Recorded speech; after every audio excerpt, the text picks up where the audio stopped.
Payload and towing capacity are two things that make a pickup truck the best in its class. Whether hauling heavy equipment to the job site or towing a trailer up a steep grade, two engines are sure to be top performers in 1994.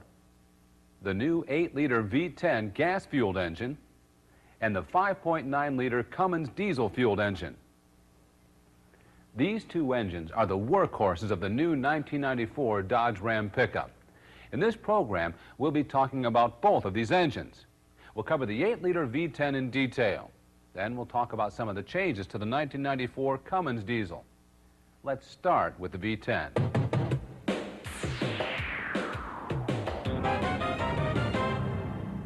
The new 8-liter V10 engine used in the Dodge Ram pickup is rated at 295 horsepower at 4,000 RPM and 450 pound-feet of torque at 2,800 RPM.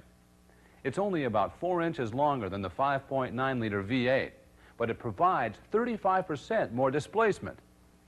You're probably thinking that this Dodge Ram V10 is a lot like the Viper V10. Well, there are actually very few common parts.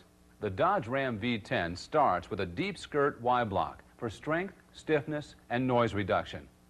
Then it takes features of other Magnum engines and combines them with the latest in engine design, giving the engine roller tappets for smooth operation, high flow rate cylinder heads for clean, powerful combustion, paired multi-point fuel injection, and a barrel-type intake manifold with 25-inch long runners for enhanced torque at low engine speeds. In addition, a direct ignition system eliminates the distributor by using camshaft and crankshaft sensors to read timing. 2 units of 2 and 3 coils fire 2 cylinders each. The result is rapid throttle response, quick starts, smooth idle, and reduced maintenance. That's the big picture, but we'll be looking at the V10 in a lot more detail. In this part of the program, we'll look at the mechanical aspects of the engine. Then we'll cover the distributorless ignition system. Finally, we'll discuss the returnless fuel system. Well, what are we waiting for? Let's take a look and see what makes this motor go.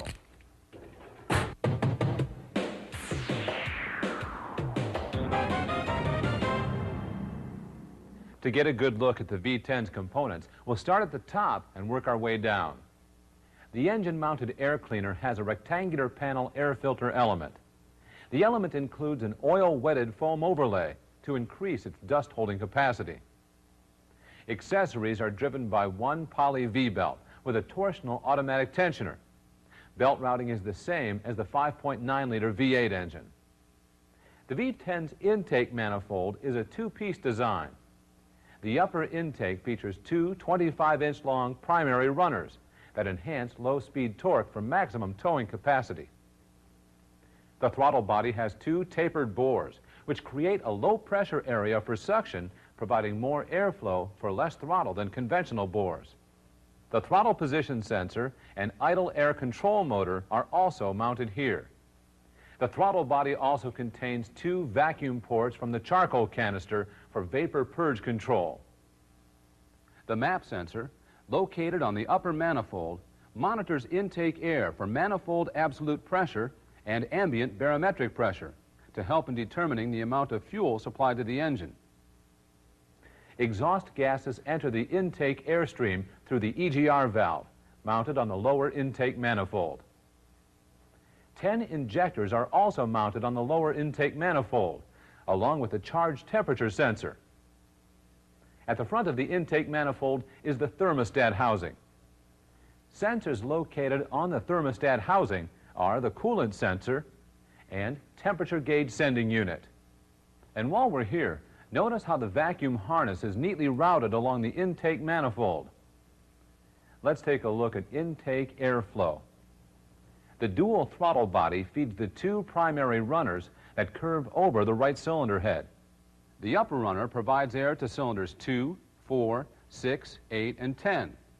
The lower runner provides air to cylinders 1, 3, 5, 7, and 9. An air passage between the 2 primary runners equalizes pressure between the 2 runners.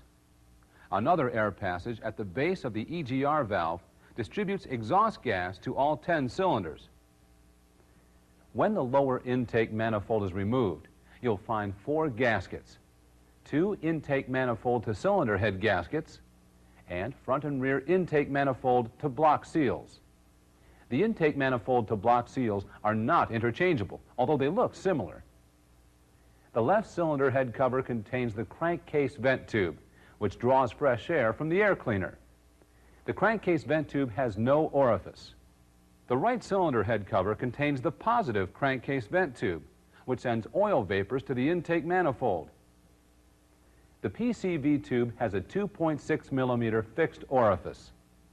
Never switch these tubes when reassembling the engine, because the crankcase vent tube with no orifice will cause large quantities of engine oil to flow into the intake manifold. Each cylinder head cover has studded bolts that must be installed in the proper holes. There are 4 on the left cylinder head and 3 on the right cylinder head.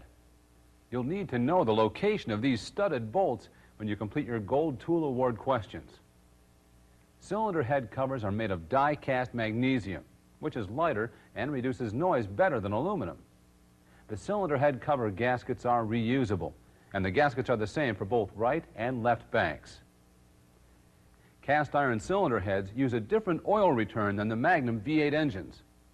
The specially coated cylinder head gaskets are the same for the left and right bank. Locating pins keep the gasket in place when the head is installed, and the top of the gasket is identified with the letters TOP. The pushrod operated valve train is similar to the 5.2 and 5.9 liter engines. Let's take a look at the individual components on the bench. Rocker arms are interchangeable on the V10 engine.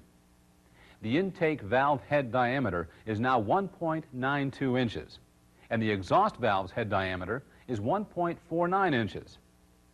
Valve stem seals are different for intake and exhaust. Intake seals are brown, exhaust seals are black. The difference is due to the higher heat range on the exhaust valve. Valve springs are a beehive design and are interchangeable for the V10's intake and exhaust valves. Hydraulic roller tappets are similar, but not the same as those used in the Magnum V8 engines. Each cylinder's tappets are aligned with a yoke. The yoke is held in place with a retaining spider. There is one notable difference in the valve train on the V10. The Magnum V8's tappet bore and pushrod alignment is not straight on. Tappet bores are in line with the pushrods on the V10. The straight-on alignment provides the same oil flow, but lifter drain back is decreased, providing good lubrication for the next startup. In order to service the valve springs or valve guide seals on the V10 with the engine installed, you'll need 3 special tools in addition to the valve spring compressor. A valve spring adapter, special tool number 6716A, a forcing screw, special tool number 6765, and special studs with different threads, special tool number 6715. Cast iron exhaust manifolds are a rear exit design for improved underhood packaging, and they each have an integral heat shield. The EGR tube is on the right side. The exhaust system uses 2 catalytic converters. They each use air injection downstream of the first element to reduce carbon monoxide and hydrocarbons. The timing chain cover is a single-piece aluminum casting, housing the timing chain and timing chain sprockets. The crank-driven oil pump is located inside the timing cover. When a new cam or crank gear is installed, the timing mark on the crank gear should be lined up with the TDC mark on the cam gear. Oil passages